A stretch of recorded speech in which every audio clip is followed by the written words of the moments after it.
With the help of Hashem, we are learning Megillah Daf Chaf. We left off on Daf Yutes Amid Beis. We're going to start again from the beginning of the Gemara. We are really learning about whether a deaf person, referred to here as a chedesh, and as we learned to Tosfos that normally in Shas, chedesh means a deaf mute. Obviously in our sugya, the chedesh cannot mean a mute because we're speaking about someone who's reading the Megillah. And the question is whether a person who is able to speak, the person's physical challenge is that the person cannot hear. That's the meaning of chedesh, a deaf person, whether he can read the Megillah in public or not. What's the issue? The issue is that there are not only Megillah, but there are many things that in Judaism, in Yiddishkeit, in mitzvahs, we have to read. For example, the Shema. What is the definition of reading? Does verbalizing mean your lips moving and sounds coming out? A chedesh can do that. Does reading mean hashma la'aznacha, that your ears have to hear that which is leaving your lips? If that's the definition of reading, of being koirei, well, this person is basically exempt from the reading of the Megillah because he's unable to do so. If he's unable to do so, that means if he's not obligated, not his fault, if he's not obligated, he can't read it for someone else who is obligated. So the topic really today, and as will be all of the topics on Daf Chav, everything today is going to be a lot larger than only Megillah, even though it's also going to be Megillah related. And as we will learn, there's going to be a three-way machloikas tanoim. We're going to focus a lot as to define or to ascertain what is the opinion of Rebbe Yehuda, which is not that clear initially. And here are the options. Either if you can't hear, even post facto, even b'diavad, you can't read the Megillah. Or if you read the Shema and you actually didn't hear what you are saying, you got to repeat it post facto. The opposite side is, even lechatchila, it doesn't bother me. You read it, you moved your lips and sounds came out. And the in-between will be, it's not lechatchila, but it's only b'diavad. There are indeed all of these three opinions in the Tanoim. The question will be, what is the sheet of Rabbi Yehuda? And that will clarify who is the author of the Mishnah on Daf Yutes Amid Beis. On Daf Chav, and by the way, we're going to also speak a little bit about the level of the obligation of chinuch on a minor, which is a fascinating topic, because the Mishnah also mentioned the machloikas tanoim, whether a katan is allowed to read the Megillah. A katan is certainly not obligated to do anything on the biblical level. The answer is, you're right, but don't forget that the whole Yom Tov of Purim is only rabbinic. So someone who's obligated on the level of midrabanan, l'chayra, should be allowed to read the Megillah for someone else. But that's not so simple. That's not so simple. We can say the katan is a double derabanan. There are different ways that this is worded. We're going to share a very foundational sikh of the Rebbe in Chelik Yud Zayin Kedoshim Dalid, that on occasion I repeat it because my great teacher, Rabbi Leibel Shapiro, the Rosh Yeshiva in Miami, we used that as a yisoid for many of the shiurim that he gave us in Megillah for 2 years. And as we'll speak it out when we learn the Gemara on Daf Chaf, it's going to be gavaldik today, and I really hope we'll catch up. We're going to define the meaning of the day of daytime. In other words, there are many mitzvahs that have to be done during the daytime, like the mitzvah of reading the Megillah during the day. Then you have the mitzvah of doing a bris milah, which can only be done during the day. In almost all cases, going to the mikvah can only be done during the day.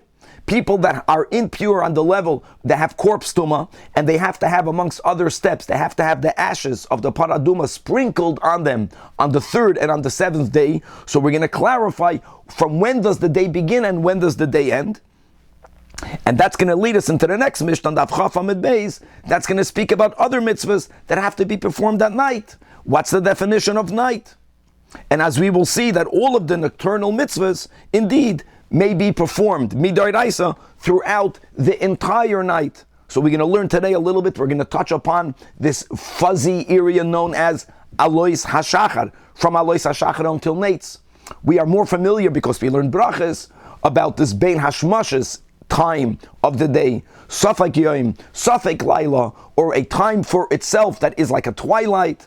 less, at least we spoke less about this time of Alois HaShachar.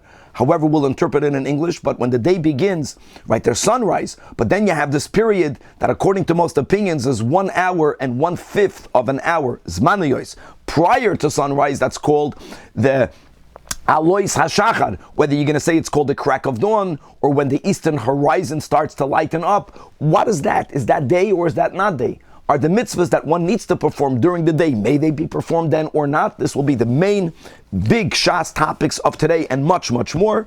The first part will be very easy. We're going back to Daf Yutes Amud Beis. So the Mishnah said that everyone is qualified to read the Megillah. And again, we have to know the taich. Everything we learned on Daf Daled includes women who may not read the Megillah, the mute, not the deaf, someone who's halachically, mentally incapable or not developed, called a shoita, which we will not focus on today, and the minor, which means a man or a woman in our case, because a woman is, by the Mishnah, by the law, can read the Megillah, but prior to Barabas mitzvah, and Rabbi Yehuda holds that a minor is allowed to read. That is the Mishnah. Baruch atah Adonai Eloheinu melech haolam shakol midvari. Now, Cheresh may not read. The Havamina, as we at least started yesterday, is that the Cheresh may not read even b'diavad. Even b'diavad. And by the way, that will be the case of a shoita. A shoita is someone who halachically is completely exempt of all the mitzvahs. And if a shoita read the Megillah in public, even post facto, l'kula alma, that reading has no halachic weight. No one was yoitza.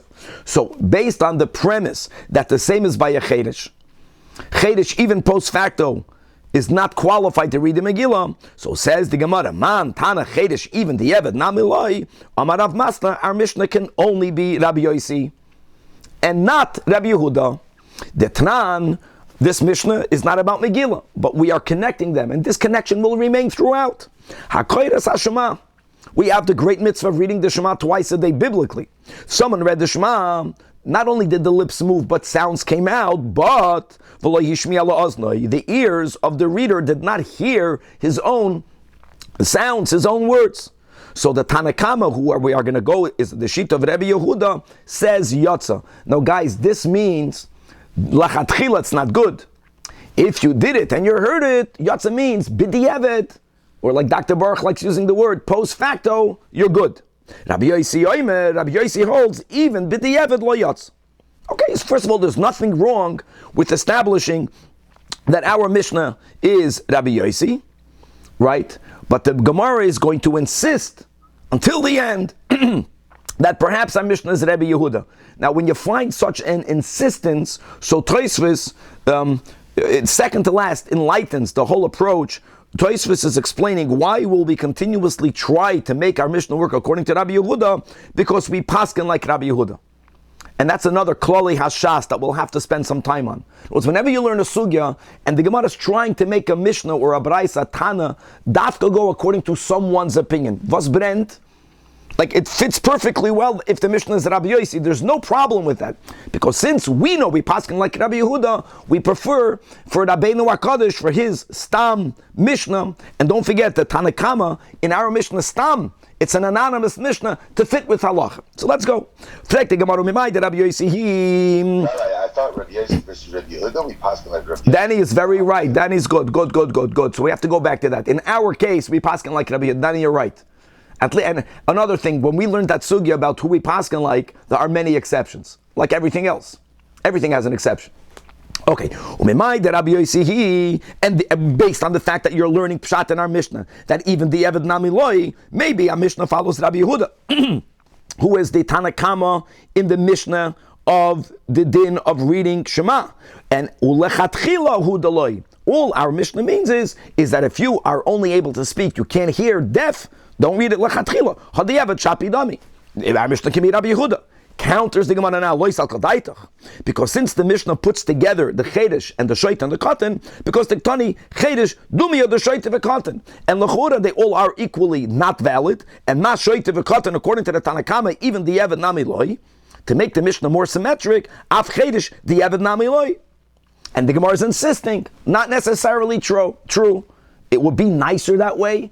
Doesn't always work that way. counters the Gemara, again asking, maybe the Mishnah goes according to Rabbi Yehuda. V'dilma, hakid de'isa v'hakid de'isa. No, it's when the Mishnah says, chutz michedesh only means, lachatchila a chedesh shouldn't read. B'di'evet good. Chutz, shoyte v'katan, even b'di'evet. Counters the Gemara, nish, no. Can be that the Tanakam is Rabbi Yehuda, because me, the Tani Sefer Rabbi Yehuda machshav b'katan. Clear. Ha. Michlal dereisha is not Rabbi Yehuda. Normally you would stop here. Again, that's the Tosfos enlightening us. We're really making an effort. So the Gemara says, no, Vaitin, maybe it's Rabbi Yehuda. The Dilma kol Rabbi Yehuda. The Gemara says it can't be. The problem isn't that the Mishnah writes in middle, Rabbi Yehuda holds. That we can always get around with.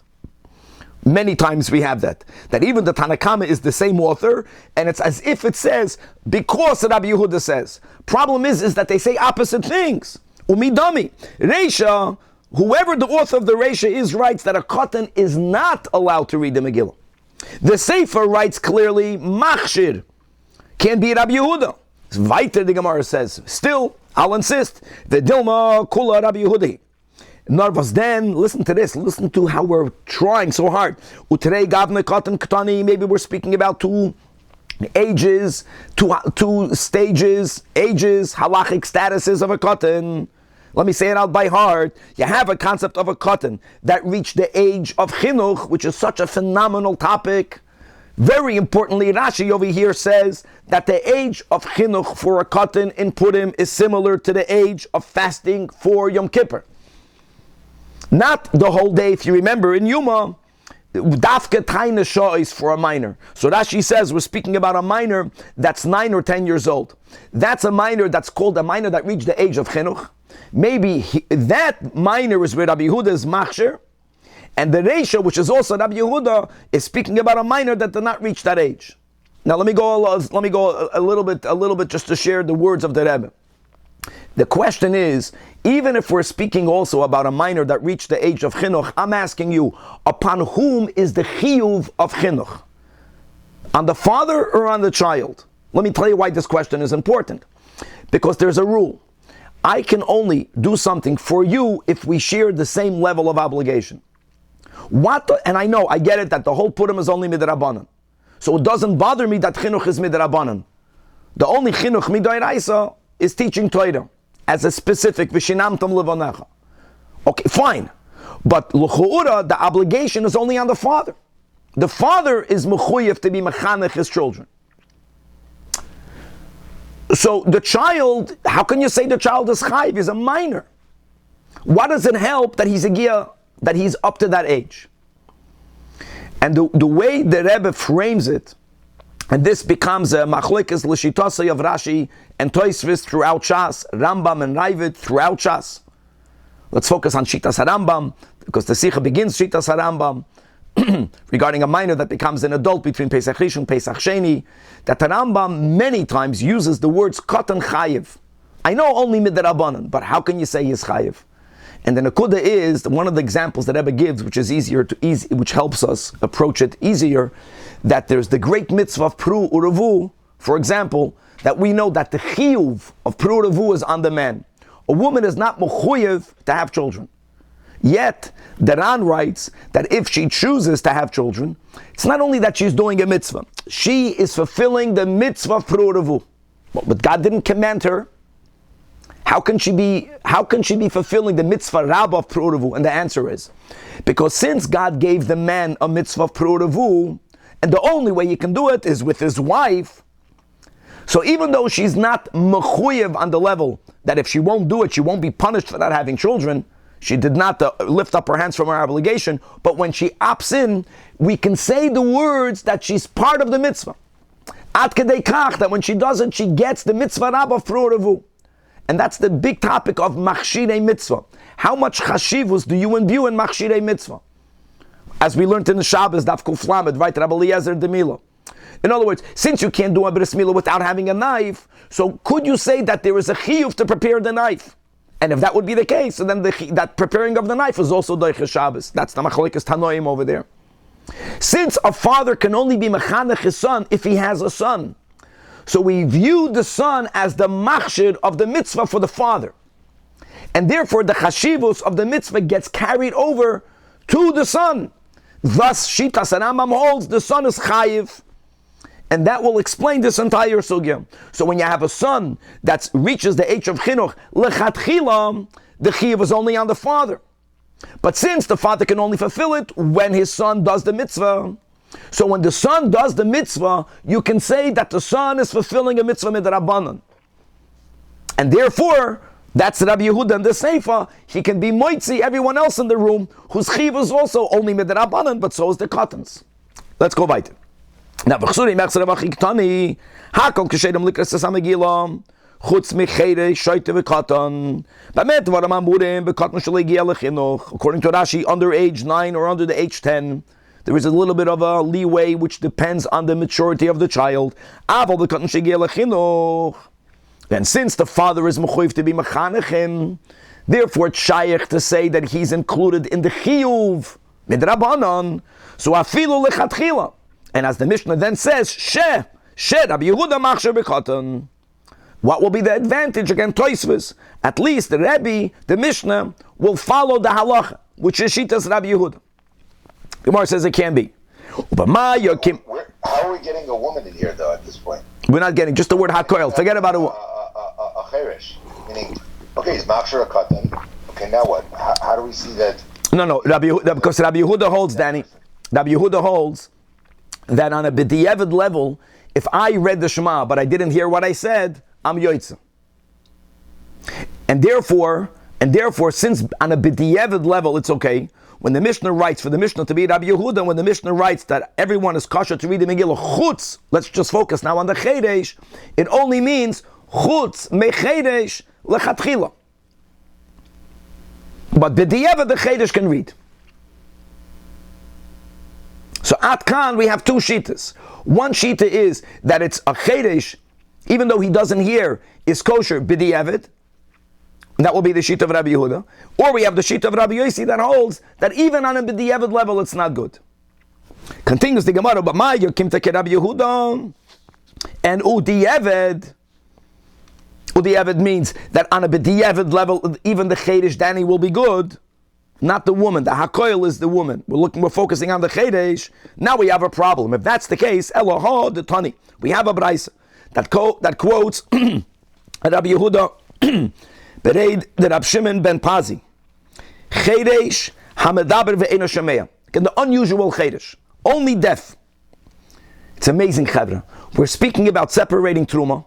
Now, why do you have to speak or hear to separate truma? You don't. But you know what? Before you separate truma, you have to make a bracha. Same question. If a person makes any bracha, but they don't hear what they said, did they make a bracha? And this Tana is based on the premise that you can only do a mitzvah on a lechatchila dika level if you're able to make the bracha. Of course, if you didn't make a bracha before the mitzvah, if a person forgot to make the bracha before they put on tefillin, after the fact, post facto, they got the mitzvah of tefillin. But lechatchila, truma is not a choivas gavra. So if I can do it or you can do it, but I can't make a bracha and you could, lechatchila you should do it. Says this Tana that a person who's able to speak, even though he's unable to hear, toirem lechatchila, can lechatchila separate trumas, even though the person cannot hear the bracha that is made prior to the separation. Now the problem is, at Khan, we only are familiar with two Tanoim. We are learning pshat that Rabbi Yehuda, b'diavad is okay. There was no one so far that we know of that allows lechatchila. So Mani, who will be the author of this brayso? Now, it's interesting. Why don't we just say the author is Rabbi Yehuda bereid Rabbi Yeshua ben Pazi? But we're looking for a prior Tana.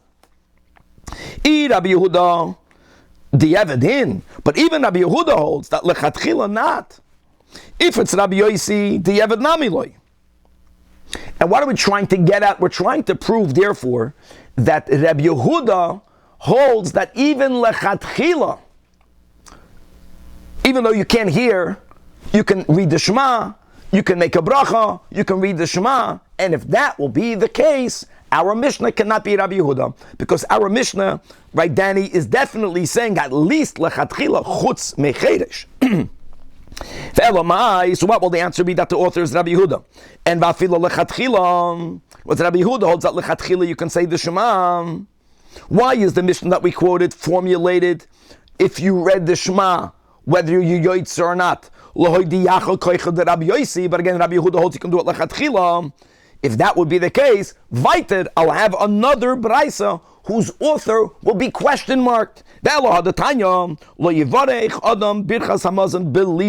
A person should not bench in his heart. Foundational to understanding this quote, in his heart doesn't mean meditating the words.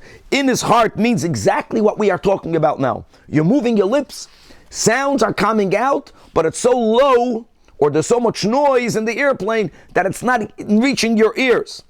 The Braisa says that there is a Tana that says, Lechatchila, don't do it. If you did it, you're Yoitza. Now, if Rabbi Yehuda holds even Lechatchila you can do it, then we don't know who the author of the Birchas Hamazon Braisas is. Then Mani, Lei Rabbi Yehuda, Lei Rabbi Yosi. Because if Rabbi Yehuda feel Lechatchila, as we have, that you can separate Truma. If Rabbi Yosi feel the Eved Namaloi. In other words, let's clarify what is Shitas Rabbi Yehuda. And the Gemara says on Daf Chaf La'olam, I will tell you that this final Braisa that we just learned, that says that Birchas Hamazon, that you can separate Truma and make a bracha lechatchila is Rabbi Yehuda. And guys, it's simple. If that's the case, our Mishnah is not Rabbi Yehuda. Bafilo lechatchila. So the question now is, who is the author? If Rabbi Yehuda holds, even lechatchila. Rabbi Yosi holds not even b'di'evet. Who is going to be the author of the Birchas Hamazon v'loy kashem? Ha didei. Again, the Braisa that's speaking about a cheresh lechatchila being allowed to separate truma, even though we can't hear the bracha, is the opinion of Rabbi Yehuda proper. And the final Braisa we quoted on Daf Yutes Amud Beis regarding Birchas Hamazon is the Rebbe of Rabbi Yehuda that holds that only post facto it's okay. So we do have three opinions. The Tanya, Rabbi Yehuda Oimer Mishum Rabbi Lazar ben Azariah, HaKoyre Shema Tzorach Sheyashmiya Lo Oznei Shenemar, Shema Yisrael Hashem Elokeinu Hashem Echad, which means Hashma Lo Oznecha Masha Ato Moitze Mipicha. And that means, again, we're learning over here that Lechatchila you have to hear. Rabbi Yehuda himself holds, even Lechatchila you don't have to hear. But Rabbi Yehuda Mishum Rabbi Lazar ben Azariah, and here we have Rabbi Meir, who we never had before, that holds, when it says, Asher Onoichi Mitzavcha Hayoim Al Levavecha, Taiches Rabbi Meir, Achar Kavanas Halev, Hein Advarim. Rabbi Meir holds that you B'chlal don't have to hear. The Ikir is the Kavana. Meir Einei Chachamim. Not Yoyed L'Soif Datoi. That Meir is the Pnimius. In the Pnimius, the Ikir is the Kavana, and the external is less significant. Bottom line is, my friends, we have now three opinions. We have Rabbi Meir and Rabbi Yehuda, who holds that even Lachatchila, when the Torah says, say something, a bracha, Birchas Hamazon, reading the Megillah, reading the Shema, if you said the words, you're good Lachatchila. I don't care whether you heard it or not. You have the sheet of Rabbi Lazar ben Azariah that says it's only good b'di'evet.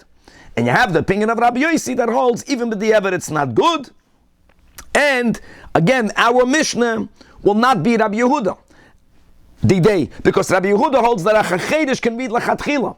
And Nachamal, Tosfos is explaining, we're trying to come to the conclusion that our Mishnah could be Rabbi Yehuda. So now says the Gemara, Hashta lo asas lo hachim. Now that you found the Braisa with Rabbi Meir, we were looking for the author. Now that we found the Rabbi Meir, that says clearly that lechatchila you don't have to hear. Afilu tema Rabbi Yehuda kerabe sfirale. That what? That lechatchila you have to hear.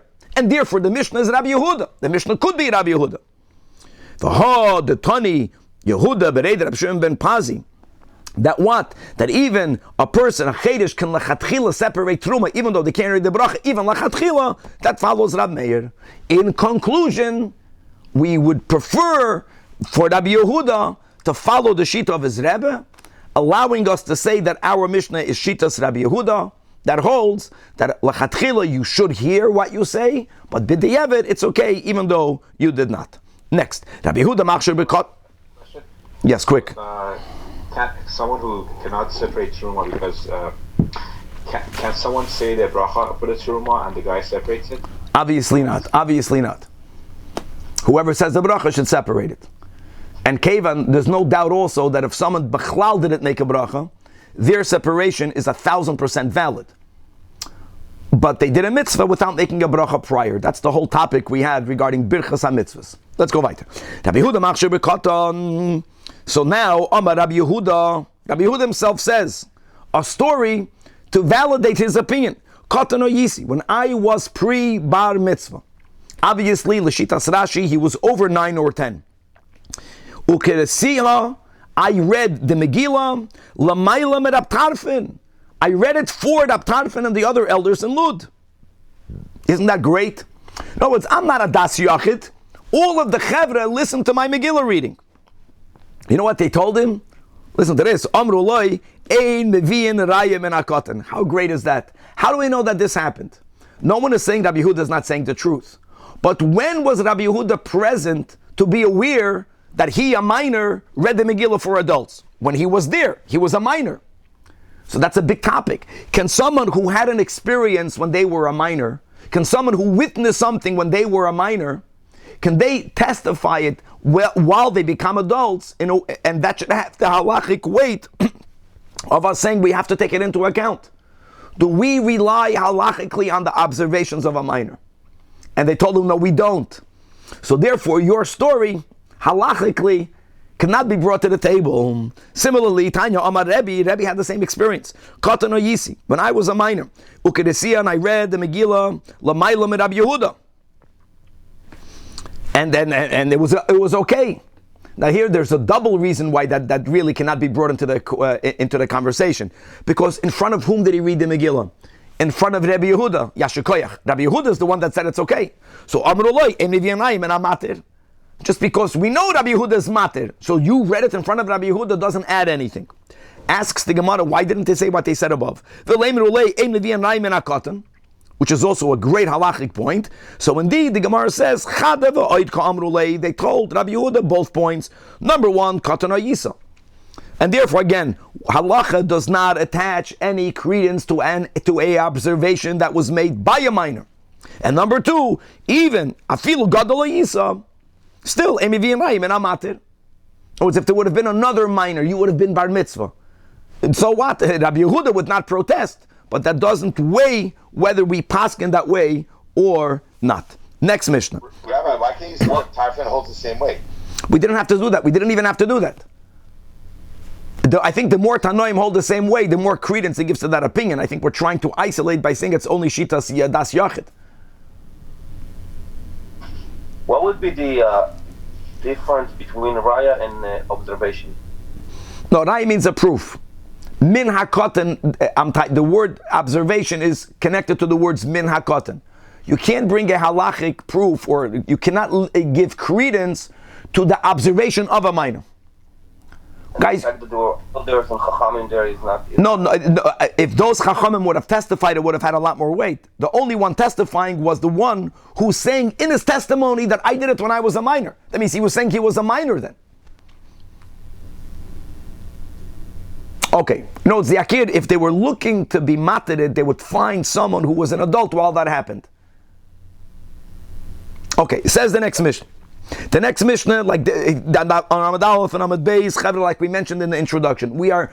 It's amazing. We're going to stay focused a little bit on Megillah, but we're speaking about huge topics. And let's get going. We're going to speak about number one, daytime. There is an obligation to read the Megillah during the day. Okay, when is day? Says the Mishnah, Ein Kodenas HaMegillah. You can't read the Megillah during the daytime, nor do the mitzvah of Bris Milah on the 8th day, nor Tefillah. Almost everyone who has to go to the mikvah, a zav, a zava, a tmei meis, even a person who has a zera, you're going to the mikvah during the day.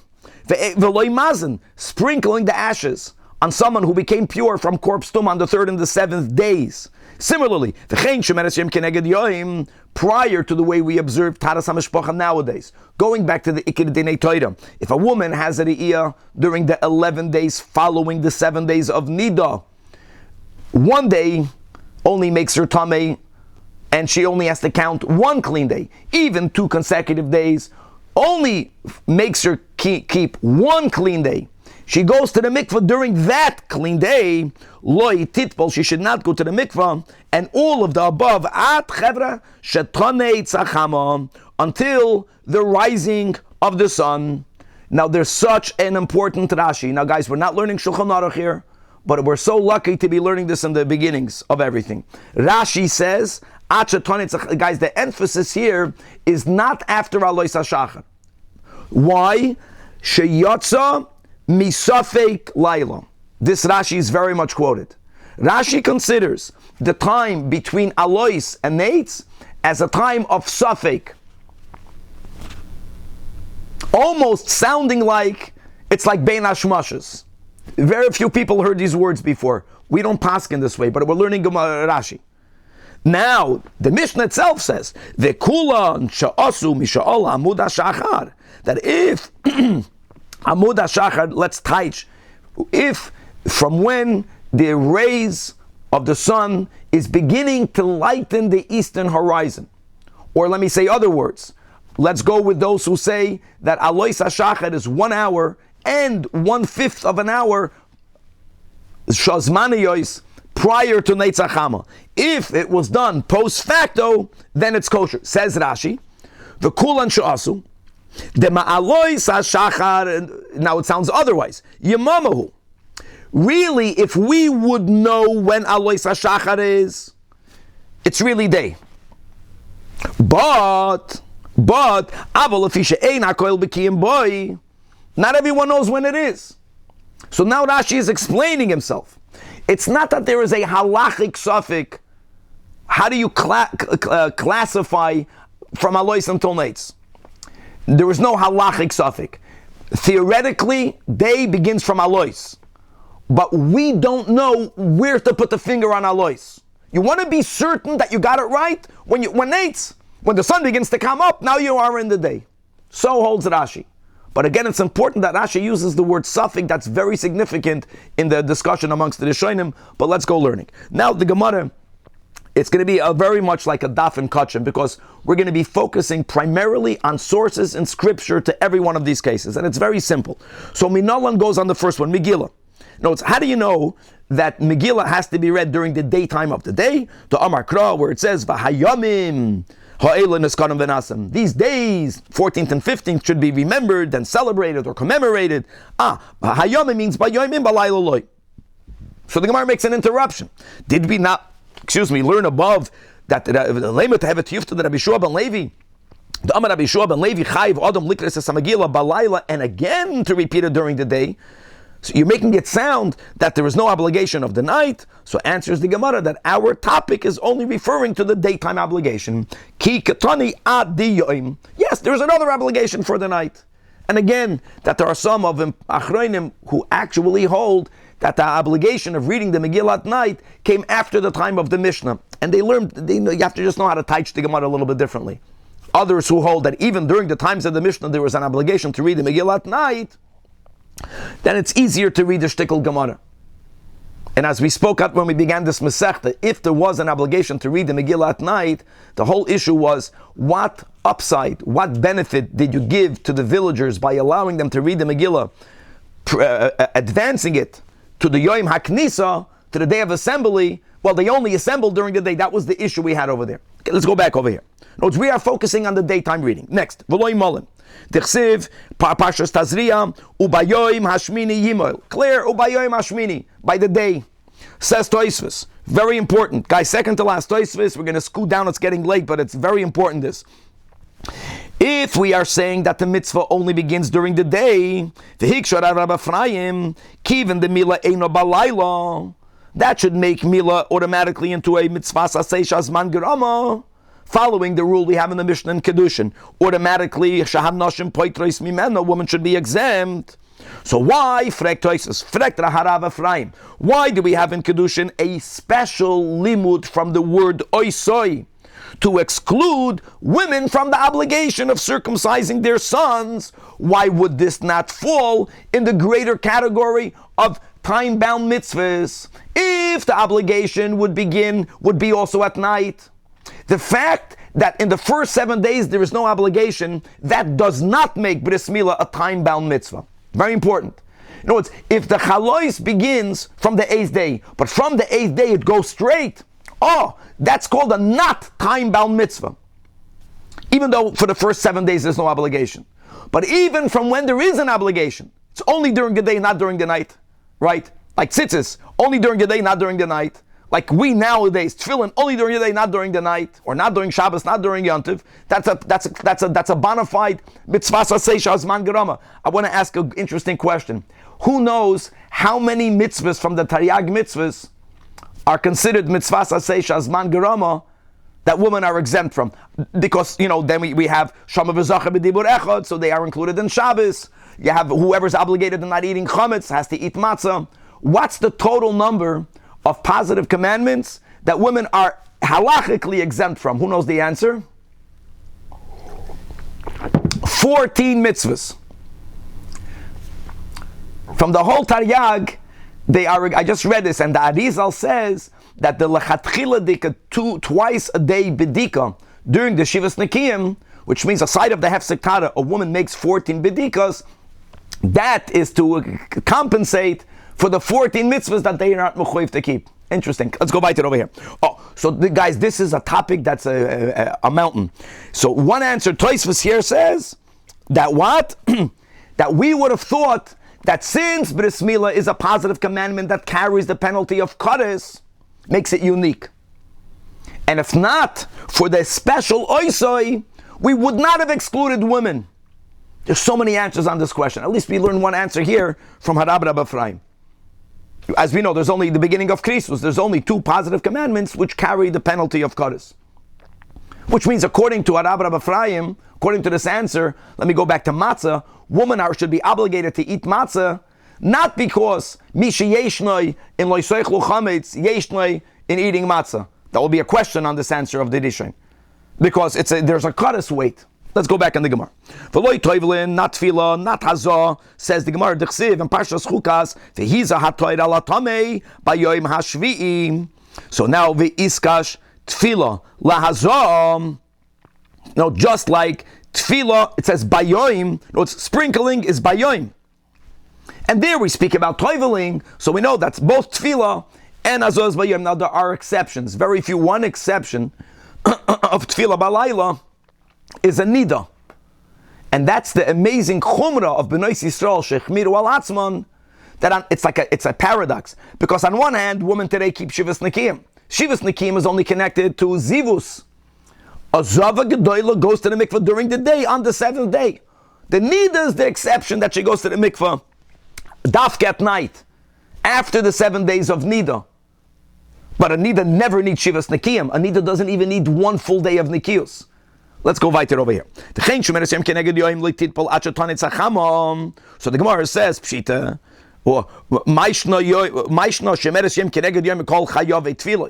why would we think otherwise? Answers the Gemara, no, the Mishnah has to say it. That a shemeres yoim, a woman who has 1 re'iyah or 2 re'iyahs on 2 consecutive days during this 11 days, she should be like a man who has his first zav re'iyah. And we learned just recently, ure'iyah rishayna shel zav is like a balkari. And it says in Parshas Mitzayra, v'zois toiras hazav avasher teitz v'menu shichva zera. So the Torah juxtaposes them. Now you know what's amazing? That a person who has a keri, he goes to the mikvah during the day, guys. A man doesn't have to go to the mikvah at night, but he doesn't even have to count 1 clean day. If a man had a seminal emission right now, he goes to the mikvah right now. So one would have thought, ma balkeri toivil bayoim. Bayoim means he goes to the mikvah on the day of the discharge. You would have thought that a woman who saw a re'iyah during the 11 days, she shouldn't even have to count 1 clean day. Hanami litbal biyoimai. Number 1. But then we would add, v'habi yamama limatzi tavla. But for her to go to the mikvah on the same day she saw blood, we know that can be, because it says kol yemei zoiva, on the day of her flow, kimishkav nidasa yihi yela. Yihi yela means will be to her. Yihi yela teaches us. We'll leave it like that. That yihi yela means she has to count 1 clean day. So really, she should be able to go on the day she saw blood. Because of the word Ziyala, she has to count one clean day. So without our Mishnah, we would have thought that she only has to enter the clean day. When does the day begin for a Jew? Night prior, we would have thought, Balayla mi evet miksa shimur v'titpol. As long as she entered the one clean day, night, that a shemer Hashem keneged yoim should be able to go to the mikveh at night. We would say mixas hayom kekulay even for the beginning of the night. Komash malan. That's our Mishnah. No, she can only go to the mikveh during the day, but she has to count. She has to have some daytime of the day in which she is looking to see whether there's more blood, thus counting it as clean and then going to the mikveh. The komash malan, keeping the boy sfira, since she has to count a clean day. So daf chaf amad aleph on the top, sfira biyamama he. That is the rule. Anything that demands counting can only be done during the day. Nu chavra, what's your question? What counting is not done during the day? Sfira So'omer. But here we go. Sfira So'omer, you are counting the day. But you're beginning the count, since the Torah says to Mimois, the full day begins at night. But the day is the count, and what's the proof? Now, I'm going to jump ahead a little bit. The last Tosfos in this Amud is very important. We are familiar with this Tosfos from practicing, from being an observant Jew. What happens if you forgot to count at night? Sfira So'omer. So the Rabbeinu Tam holds, guys, I'm going to scoot down to the Tosfos, look inside the last Tosfos, the second line. Oimer Rabbeinu Tam, she'im shachach levarach balayla, lo yivarach b'yoim. You don't make the bracha during the day, but you count during the day. Let me go over here. And the Bahag holds that if you forgot to count at night, you have to count during the day, but you don't make a bracha. And we paskin like the Bahag. In other words, counting is during the day. You don't count during the day de facto, because since the Torah uses the words 7 weeks that are temimois, a complete day begins at the night. The ad kedei kach, they only make the bracha at night. But if you miss the count at night, you count during the day, and you know what you do afterwards? The next night you count with a bracha. That's the word. Because you counted during the day. The iken mitzvah you did. You can't make a bracha because of the detail of temimois. That's the answer. Let's go weiter. Top line in the Amid. Now, v'kulam she'asu misha'al amud hashachar. Like we're learning Rashi. Theoretically, day begins from Alois hashachar. But we have a question whether we can ascertain when is Alois hashachar. So better do it by Netzach Chama, so you, the Gavra, is leaving the doubt. You know, Hanamili, that really day begins from Alois hashachar, Amar Ravam. The Amar Kra, guys, we had this in Psachim, when it says in the creation, Vayikra Elikim la'or yoim, the first way we are to interpret this verse, listen to these words, La meir uba kira yoim, which means that Hashem called the advancing light day. Advancing light means, La meir uba, means it's not yet fully light. What time of the day is advancing light? Alois hashachar. That is already called Yom. Now we got a problem. When it says if the way to be consistent, that must mean to the advancing darkness, God called night. Guys, when do we have a period of time that's called advancing darkness? Bein hashmashos. Back to our Bein hashmashos. We don't paskin that Bein hashmashos is vaday laila. We are saying in our Gemara that Alois hashachar is vadayoim. I don't know when Alois hashachar is. Bein hashmashos is not that way. This is so good. Bein hashmashos is a time in which halacha has a doubt. What is the category of that time? Well, why don't we interpret the beginning of the Torah? So that's not the way you teach. And that's part of the question. The ad says lav lailahu. Therefore, you don't have a pasuk in Bereshis. You got to go now to Nach. It says in Nehemiah, while we are working, half of us were holding spears. The key is these words, mashma, that daytime is from Alois HaShachar until Tzeis. And another proof, when it says, V'hoyu lanu halayla mishmar v'hayoim melacha, that's the reading of the pasuk in Nehemiah, tells us the Meseidas Hashas. So you clearly see that day is when people work, and what is day? Alois HaShachar atzei sakechavim. Why did you even need to have the second pasuk? Why isn't it enough to point out that people were working from Alois until Tzeis? So the Gemara says, I'll tell you why. Because just because a pasuk is speaking about people's work ethic from Alois until Tzeis, it doesn't mean it's during the daytime. Maybe people, as we make an effort when it comes to serving God, to dafke begin when it's dark. So great, like we learned in Brachas. It says a few times in Tehillim that O'ira Shachar, we wake up the morning.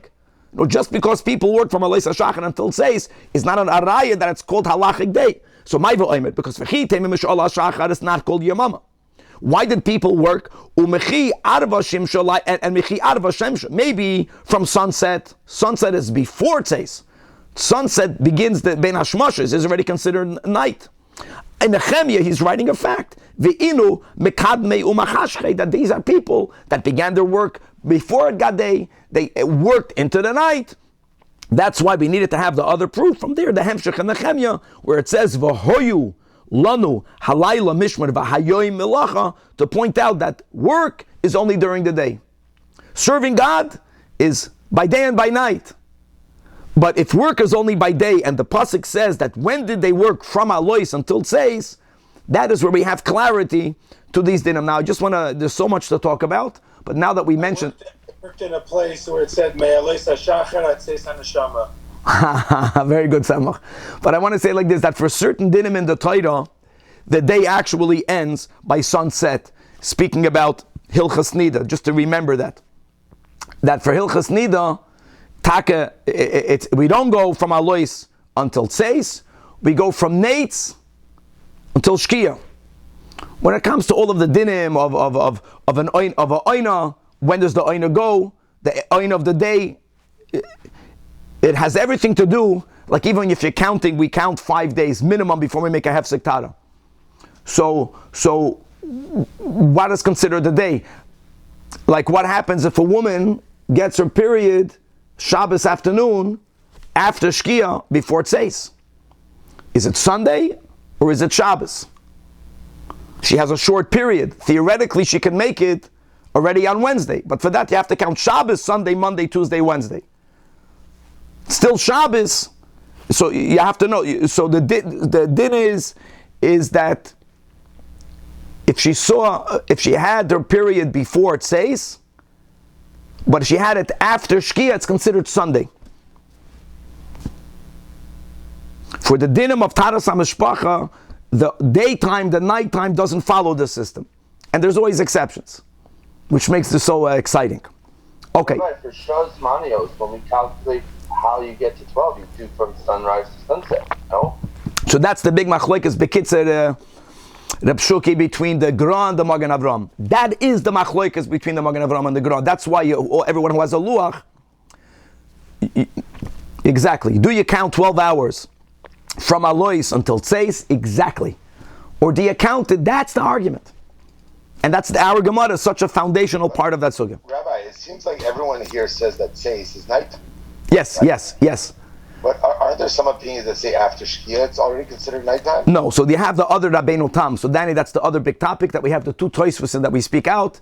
The Shitas Rabbeinu Tam is Tzeis Kemahalach Mil after Shkia, or is it 4 mil? And the Bein Hashmoshes is at the end of the 4 mil. That's another topic. We don't have enough time, but at least we have the schus to walk, like you walk through Eretz Yisrael. You're driving through it. We're driving through it. Okay, next Mishnah. Guys, let's chaparayim. The next Mishnah is weiter, beautiful. So it's a hemshech. And this is the last Mishnah of the Perek. So the Mishnah says that Kol Hayoim Kosher L'Griyas HaMegillah.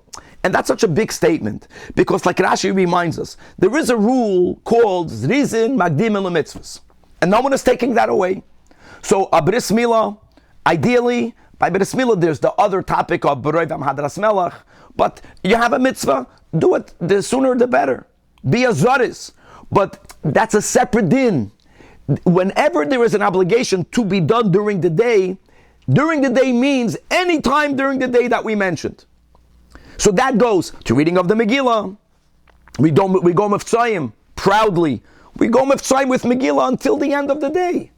Now, a from a Yid, you have the merit to be brought up, more observant. Read the Megillah in the morning. Why would you delay it? But you can do the reading of the Megillah the whole day. Same thing, whenever we are obligated to read the Hallel, one of the 7 rabbinic laws. So again, Zrizan Magdim Ala Mitzvahs, we learned in Mesechtas Rosh Hashanah, I think, right, that, or in Tainis, that we read Hallel, Shachris, in Rosh Hashanah.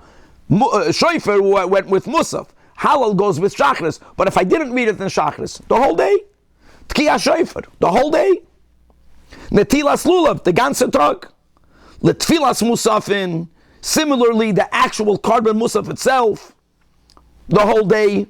Now there are other dinim. There's called the asay of hashlama, that aleh hashlim kol hakarbanos kulam. These are details that we learned in Psachim. So if you brought the tamid shel beinu arbayim, you can't bring the musaf. But theoretically, musaf should be brought by day. Day means the whole day. Levidui haparim, not to get confused. Rashi says vidui parim refers to the kohen gadol's erroneous ruling on the detail of a violation for which there is a chiyuv kares and therefore a chatas. Or if you have the Sanhedrin who erroneously ruled wrong regarding a detail of such a negative commandment, Mesechtas Hoirius, for which the Sanhedrin has to bring a par, the Kohen Gadol has to bring a carbon chatas. Normally the chatas is a female animal. He brings the male ox, and when they bring the carbon they say vidui. That is done anytime during the day. Vidui meiser, that's what we have in Parshas Kisavai, that even though there is an obligation to tithe, when you have a keri, when you have the pile, I can separate the trumas from maisres, but I don't have to give it to the kohen right away. Many people would hold on to it. It wasn't theirs. It's like people now by meiser ksafim. You make money, you put your meiser in a separate account, but you don't have to give it today. You can wait. But there is a time until when you have to give it. And it's during the 7-year cycle, there are 2 such moments. And one is right before Pesach on the 4th year, and right before Pesach on the 7th year, even though it's Shemitah, it doesn't matter. That is when you have to give it. Now, on the Achroin Shel Pesach, Beretz Yisrael, that's on the 7th day, you verbalize, funny word, vidui, confession normally means I'm confessing because I sinned. This is the confession where, honey, I'm confessing to you, I'm the best husband in the world. We're making a vidui that we did all the mitzvahs the way you want. That's a very funny expression, but that's what it's called. It's a confession, vidui meiser, that since we gave to the recipients all the trumas from meisres, we say to God that we're that perfect. And the way Hasidus explains, that if I view myself as a loser, I will sin more.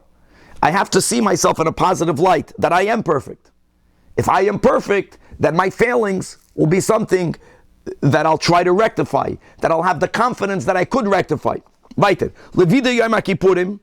So here is the Kohen Gadol who brings his own par. He says vidui, the vidui that he says on the so'ir la'azazel, as we learned in Yuma, during the day, anytime during the day. The mitzvah of leaning on an animal by most personal karbanos, if the gifter, if the one who's bringing it is a man, he's obligated to lean with his hands on the head of the animal. Shchita has to be done during the day.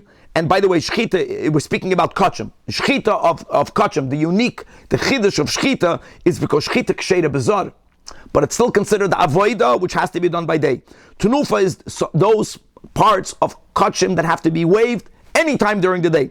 Hagasha is flour offerings. Many times the bowl prior to the kmitza has to be brought near the wall of the altar, and that's called Hagasha. Kmitza is when you remove that unique fistful that Kevin loves showing a picture of from most carbon menachas. Now, there are certain menachas that all of it is put, but not that's it.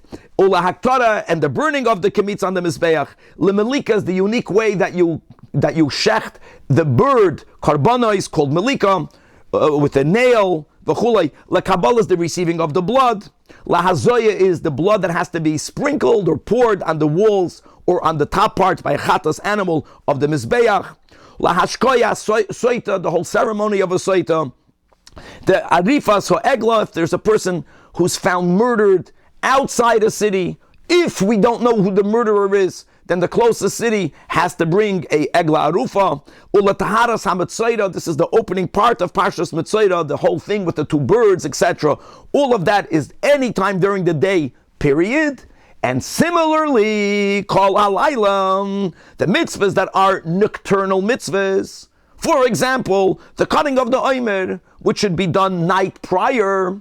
Guys, remember Rabbi Shmuel, Rabbi Akiva, means even if the 16th is on Shabbos, that's one ketzira that you violate Shabbos on. The night prior to the 16th is when you cut the barley. All of the burning of the chalavim and the avadim, even though mitzvasa to bring them during the day, but Sheda is to be brought the entire night. And the Mishnah concludes, Aklal, Davar shemitzvasi bayoim, kosher kol hayoim. And Davar shemitzvasi balayla, kosher kol halayla. Zok the Gemara, Minolon, again Megillah, that Megillah, kol hayoim, the whole day, the Amar Krav, hayomim eilan iskarim v'nasim, hayomim, day. Kriyas Hallel. How do you know that Hallel should be read and could be read anytime during the day? Because it says, these psukim, interestingly, was brought not that long ago. We learned to Sunday regarding not reading the Megillah Lemafreya. Same verses, where it says, in Hallel mimizrach shemesh, from the rising of the sun, ad mevoy, until the setting. Oh, and that's clear. From the rising of the sun until the setting. Now everyone speaks out, hold on. If it's until the setting, does that go back? That goes back to the issue of Shkia, to say Sakei Chavim. Let's leave it at that. Rabbi Yosi Omer, or we have Rav Yosef and Amoira, Zehayoim Asa Hashem. Next, Tilas Lula of the Chsev Lekacham Lechem Bayoim Orishin. Tkiya Shoifer, because it says Yoim Teroye Lechem. Lumusafim, because it says Devad Yoim Beyoimai. Tfilas HaMusafim, logical. The prayer is in the place of the carbon. Right? So if the Musafim is Devad Yoim, so then so is the Tfilas Musaf. Now again, guys, if you daven Mincha, you can't daven Musaf, but that's an external issue. Levidui Parim, the Par Kohen Moshiach, the Par Helam Davar Shel Tzibur, because we learned Par for Yom Kippurim. And regarding Yom Kippurim, it says V'chipper ba'adoi ba'ad beisoi. B'kaparas Devarim HaKosav Medaber. So okay, and now all connected to Kapara b'Yimamahu. Why? Because by Yom Hazeh Yechaper Aleichem. Baruchnius, it fits. Just like we had on top of the Amid, that Sfira b'Yamama. Al Pi Chasidus, Sfiras means shining. Shining is connected to light. Kapara, wiping clean. Baruchnius, it's a day, dark as sin. Kapara's day. Levidui Meiser. B'chuli, Dechsiv Marta Lefnei Hashem Lekecha Ba'arti HaKodesh Min HaBayis. And now we are learning from Smichus Doirish and Smuchen, the Samuch Lei, that awesome expression, Hayoim Hashem, Hayoim Hazeh, Hashem Etzavcha Hayoim, that we have in Parshas Ki Savoy. So we use the word Hayoim to back to the Parsha of Vidoi Meiser, Smich and Shchita, because it says V'samach V'shachat. So they follow the same rules. And regarding Shchita, it says Biyoim Zivchachem, again by day. Ule Tnufa, because it says Biyoim Anivchem Esoimer. Hagasha, because we have a hekesh from Hagasha to Tnufa, as it says V'lokach HaKoyin Miyado Isha Eis Minchas HaKenois V'heine V'hikrif. Melika, Kmitza, and Aktara, and Hazoya. How do we know all of this can be done during the day? Because it says in Parshas Tzav, Biyoim Tzavoiseyes B'nei Yisrael. And Rashi adds, that pasuk is speaking about all that's connected to Hakravas Korban. Was anything that's in the category of bringing a Korban, Biyoim. Now, next, Ashkois Aswait, the second to last line. How do we know that? Asya Toira. It says in Parshas Nasai, which is the Parsha of Soita, V'asala Koyin Es Kol HaToira Hazois. It says over there in Parshas Shoftim, Al pi hatoira sheyeruchav ala mishpat daf chaf aleph, just like mishpat biyoim, afkan bayoim. Gavaldik. Okay, we're going to stop over here. We got up to the place, and we're going to go finish the Pedic, God willing, in tomorrow's daf. Pashut going through proofs from Scripture regarding the mitzvahs that are considered daytime mitzvahs, the mitzvahs that are considered nocturnal mitzvahs. The Nakuda is, remember this, Yoim kol hayoim, Laila kol halayla. Now you have secondary layers, the first Mishnah and Brachas, that even though I am able to do something the whole day, there is another concept on me, Zrizin Magdim ala mitzvahs. Or you have, like it says again in the first Mishnah and Barachas, that sometimes the Chachamim said, oh, don't do it the whole night. So do it until Chatzos. But intrinsically, day is day and night is night. And what is day and what is night? At least what we learned today, from Alois until Tzei Sakri Chavim. To be continued.